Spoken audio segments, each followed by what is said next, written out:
Hey everybody, welcome back to my channel. My name is Sim Kern, pronouns they, them. I'm an author, a YouTuber, now a TikToker. I started a TikTok this month. You can find me over there at Sim Book Talks Badly, or you can probably find me just by searching Sim Kern since I use my name on there. And today I'm going to be telling you about all the books that I read in April. April was a bit of a reading slump for me because I had a migraine and I could not use my eyeballs for like 2 entire weeks. But during that time, I was able to listen to audiobooks most of the time. So I listened to a lot of audiobooks. I listened to 5 audiobooks and read 1 physical book. I DNF'd 2 books in the month, and they're kind of y'all's favorites, so we'll get to that in a second. In writerly news, I have 2 very exciting announcements coming up. I have a new publisher and a new agent. However, we are still in contract negotiating stages, so I cannot tell you who they are just yet. Don't want to jinx it, but very big exciting news coming. There will be another book you can get from me in fall of 2023. And I'm really excited about my agent representation. So let's get to the books. First I'll talk about, and I've got these little post-its for notes, because when I have audiobooks and I don't have the physical thing with me, I have a really hard time talking about it, so I had to have notes. First, the 2 books I DNF'd. The first one was American Gods by Neil Gaiman. I know, it's a lot of people's favorites, but it was not for me, folks. I started listening to it, the audiobook, and the version I chose had this long preamble from the author talking about what a genius he was for writing this book and how popular it was, and that this is his completely unedited version that he released like 10 years after the original was so popular.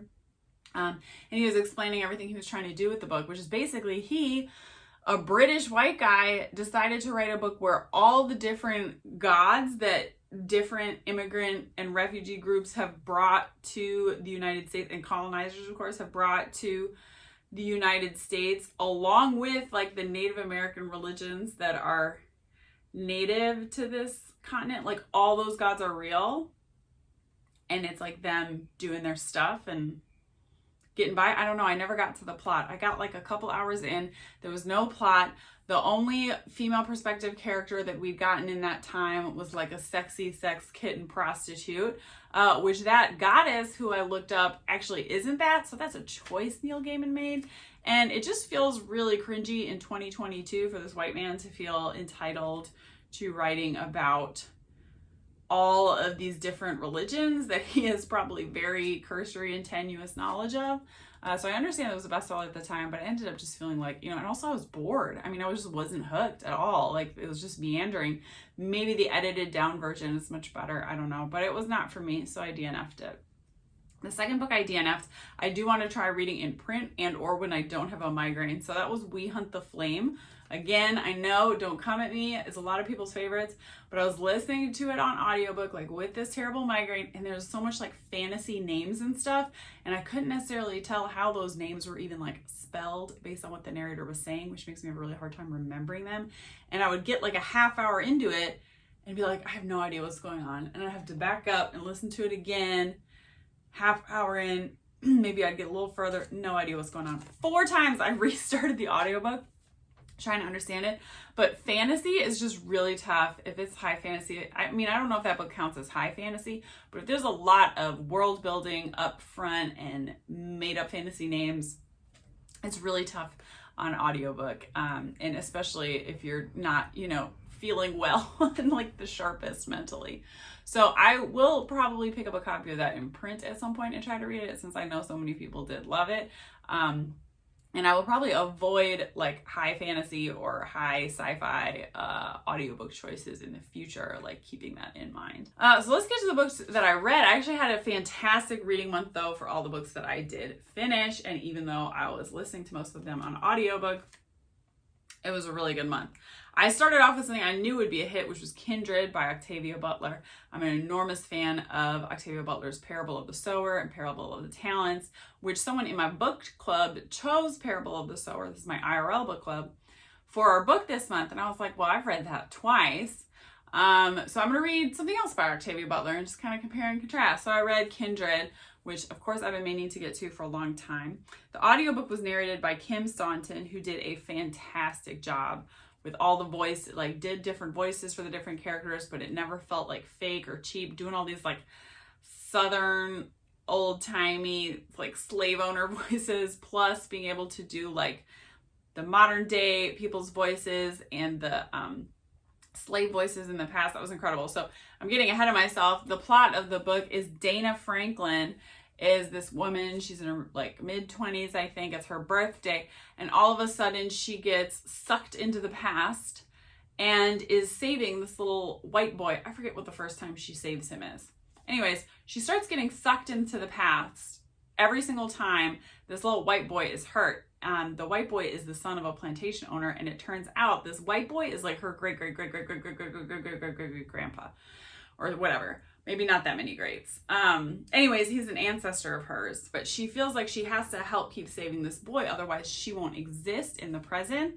And so it's a conceit that really Octavia chose to use to like really deeply reckon with like what is this legacy of slavery that I'm carrying around, and also the fact that some of my ancestors were slave owners. So she keeps being sucked into the past, and for longer and longer periods of time. So the first couple times she goes, it's like she's there for like 10 minutes or an hour, but then it starts happening, she gets sucked in the past and she has to live as a slave for months at a time. Obviously, there's a ton of trigger warnings with this book, and the subject matter gets very dark. But Octavia Butler, you know, it wasn't hard to read. I didn't have to feel like I was making myself read it. I mean, she's such an incredible storyteller that you get sucked in and you have to know what comes next. And her characters are so resilient and pragmatic. It makes the past incredibly vivid. I think it's a really important book. It's an audacious book. I mean, especially for the time that it was written in. Some other similarities I noticed to Parable is the main character, again, is somewhat genderqueer, like she is often going in drag to be able to blend in better in the past. Highly recommended. It's a classic, it's a 5-star, and the audiobook is a really great experience as well. The next book I read was Psalm for the Wild Built, which was very different from Kindred. We're talking about a low stakes book. It feels like a vacation. The conflicts are all existential. So this book is set in an anti-capitalist utopian solar punk future. Y'all, if you've been following me a while, know I am obsessed with the genre of solar punk. I've been really looking for that like definitive novel of the genre. I don't think this isn't a novel, it's a novella, but it is going to be definitive for the genre. And I'm really excited for book 2, which comes out, I think, later this year. The narrator was Emmett Grossland, did a great job on the audiobook, really enjoyed listening to it. All of these solar punk books, they usually need some kind of conceit, some kind of explanation for why capitalism has ended and the world is no longer barreling towards climate apocalypse. Often that is that there was, you know, the world got to such a place of disaster and catastrophe that humans decided, you know, to finally change their ways and never go back to that.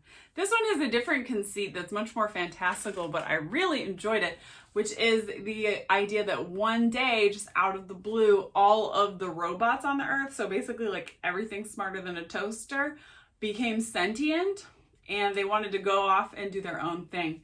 I think there was a war maybe mentioned, but anyways, the humans and the robots got to peace, and basically the robots have huge areas of like wilderness set aside for them, and the humans leave them alone and the robots leave them alone, and no one has seen or heard from the robots in such a long time that they're almost starting to seem like a dread, you know, something mythological. So in this world, our main character is a monk in sort of an order of a religion of hospitality, who runs a tea cart, which is like basically this person, and their pronouns are either they, them, or Caesar, and I can't remember which, I'm so sorry. But they go around with their tea cart and set up like in towns, and people come to them and they give them the perfect tea for where they're at. If they need a little relaxation, they'll give them an herbal tea with lavender. If they need a little pick-me-up, they'll give them this or that. They memorize like what people's favorites and allergies are and blend up tea specially for them and provide this community space, and also lend a listening ear, so they're kind of serving as a de facto therapist to these people. It's just like a beautiful sounding profession, very cool. But even still, this person, this monk, starts to feel sort of overburdened by the weight of other people's emotions, kind of experiencing burnout, you know, even though it's not a capitalist society, they're not like forced to do this, but they start to experience burnout. And they head off into the wild. They've always wanted to hear the sound of grasshoppers, I think, singing at night. And there's no grasshoppers in these settlements, so they go out further into the wilderness to try to find that. And they end up running into one of these robots that has not been seen or heard from in quite a long time. And then they have talks. The robot and the human have talks. I mean, it's one of those just like lovely, peaceful, existential books, and I absolutely loved it. And I'm so glad I gave Becky Chambers another chance right away, because this is really going to be one of my favorite books of all time. The next book that I read on audiobook was Magic for Liars by the incredible Sarah Gailey. Sarah is so kind. They read my book to part, even though, you know, it's just a little novella that didn't hit any of the big charts or anything because it was out with a small press. And Sarah gave me like an awesome blurb and has just been like a cheerleader of mine. I don't know, like it's just really nice and like notices young and up and coming authors and seems to want to help them. So I just adore Sarah for that. I had read multiple of Sarah's short stories, but I'd never read a book by them, which was like atrocious because they read my book. So I decided to read Magic for Liars as a starting point. This was narrated by Z Sands. Loved this book, loved the narrator. In fact, I was thinking, like, if I ever am a place where I get an audiobook contract, I would, and I have any kind of input, I would love to request Z, because I think they have like a more husky and I think like non-binary sounding, like more gender non-conforming sounding voice. And I really liked that. This book is two genres that I don't normally read in and honestly don't normally enjoy. So it's a noir, like detective story set at a magic school, which obviously I'm burned on magic schools because of Queen Turf herself. And noir is never a genre I've really enjoyed much. I don't think like I'll watch it and I, you know, but it's not my favorite. But I loved this book. This was fantastic. It was so nice. And this was like, I was deep in my migraine and I was just digging so much, like solving this little murder mystery at this magic school. This magic school feels more like, I don't know, like Pretty Little Liars, like Gossip Girl, like, you know, it's like an elite, like kind of toxic magic school. It's not so wholesome. It's a high school. It has all the kinds of, you know, the kids there have all the kinds of high school problems that high schoolers have. So not so much evil wizards and dragons, but more like so-and-so needs an abortion, or so-and-so is, you know, kind of being a mean girl to people. Coolest conceit about this book is the main character, Ivy Gamble, is actually the twin sister of one of the professors at the school, Tabitha Gamble. And Ivy is like a, what is it from Harry Potter? A squib. Like, Ivy cannot do magic. And so she still has to go investigate this murder. She's being brought in to investigate this murder at the college. The magic cops were like, oh, it was an accident. This person just exploded themselves and died. But the headmaster thinks like, no, there's something going on here. So I like that she's not a cop, because y'all know I cannot stand propaganda. This isn't that. Ivy's like a private investigator, so I can indulge in the fun of enjoying the mystery without worrying like, oh, this is propaganda. I loved that Ivy doesn't have magic. Like, it is, when I was in my 20s, I think I would have not loved this book as much. I would have been like, I want my protagonist to have magic and save the world and be epic. But now that I'm here in my mid-30s, the second half of my mid-30s, I'm like, yes. Life is about disappointment and comparing yourself unfavorably to others, and sometimes it feels like you're the one who doesn't have magic and everyone else does. And that's never going to change, but you can still try. I don't know, I really love the book. The protagonist, this grumpy PI lady, like just really stole my heart, and it was just fun. You know, I did mostly call the ending, but I read a lot of books. So I'm pretty good at that. It did, like, some of the stuff at the very end, like, surprised me, and that is unusual for me, and it definitely kept my interest the whole way through. So highly recommend Magic for Liars. I'm talking too long about these. Always want to keep them short, and then I talk too much about books. Mexican Gothic was the next audiobook I listened to. Listen, you need a strong stomach to listen to this book. The author is Sylvia Moreno Garcia, whose book, what was it? Gods of Jade and Shadow I really enjoyed last month, so I decided to go with another audiobook by her. Also, they're very easy to get in my library because she's like very popular. These big popular books are easier to get on audiobook for me at my library. The audiobook narrator was Frankie Corzo. Did a very good job. No complaints. Loved it. So this book made me want to hurl, but in the best way, like in a good way, and in many different ways. There's many different nauseating aspects of this book. But it's got a great plot. You know, it's a Gothic. It's set in a spooky mansion, but it does not go where most Gothics go, and the answers to your questions are not what you're expecting them to be.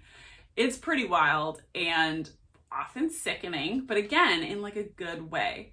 If you are someone who sometimes needs trigger warnings, I would say do go look up the trigger warnings for this book. I am not going to say what they are though, because they are kind of going to be a little bit spoilery. If you want to go into like a mystery Gothic with no idea what's going to happen, then you probably don't want to look at the trigger warnings, but definitely do if there are things that you know you don't want to read about or you want to be prepared to read about. I don't want to give anything away. It's that kind of book, but it's like gorgeous, like a Gothic mansion, these rich white mine owner family in Mexico, and they've stolen away the protagonist. Well, not stolen away.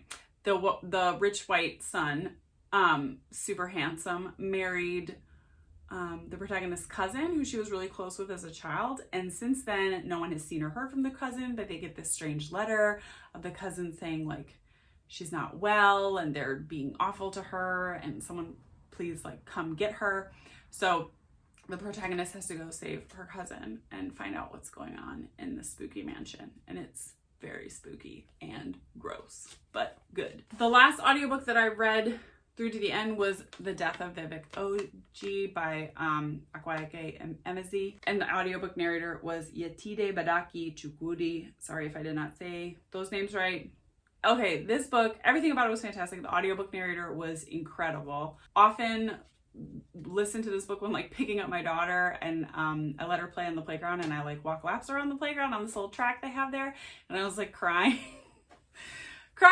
walking around the park listening to it and being like, oh man, people might think I'm creepy, I need to stop. This book is incredibly powerful. This isn't a spoiler. It's called The Death of Vivek OG. It centers around the death of a young genderqueer man named, the gender's not really defined, person, Vivek OG. Well, yeah, I guess it is by the end of the book. Anyways, a genderqueer person named Vivek OG, growing up in Southeast Nigeria in a community where the larger community is not tolerant at all of queerness and difference. However, Vivek has created a found family of other queer kids among the Niger wives, which are all of their parents. The wife, the mom, is like from another country that's not Nigeria. So that's what all these kids have in common. They're all multiracial. So like that's a source of difference. And also they, a bunch of them wind up being queer. And of course, in their little found family, in their bubble of their friendship, they are safe and supportive of each other. They fall in love. The romances are so touching and beautiful. The writing is incredible. Vivek ends up dying. And the book is kind of circling around the circumstances of of Vivek's death. Vivek's pronouns change over the course of the book, and I don't want to like spoiler it, even though normally I would revert to using like what the pronouns were at the end. I'll just say Vivek. Anyways, everything's revolving around Vivek's death. You get chapters from multiple different people's viewpoints, his mother and his best friend and eventually lover, most frequently. It's a beautiful book. It's really powerful. As a queer person living in the US, like I think based on the world created in this book, like our society is not nearly as intolerant of queer people and difference, but the types of violence that you see in this book is definitely not like unique to Nigeria. This shit happens in the US all the time. And it was kind of scary reading it this month, it being the month that there's all these escalating language that all queer and trans people are groomers, and which is a call to violence, right? That's the right is inciting people to violence by calling us groomers. They want violence done to us.